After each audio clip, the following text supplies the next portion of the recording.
पहली बार ऐसा हुआ है कि किसी मुर्गी को छोड़कर एक इंसान ने अंडा दिया है। तुम लोग ये क्या बच्चे वाला हरकत कर रहे हो?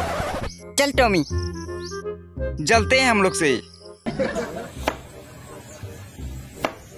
अरे चंपा, चलो इसे चिढ़ाता हूँ।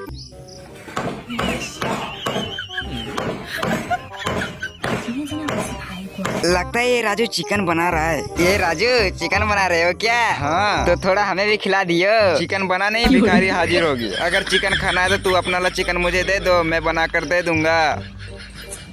नहीं चाहिए तुम्हारा चिकन। दोस्तों, आप लोग वीडियो को लाइक करके चैनल को सब्सक्राइब कर लो।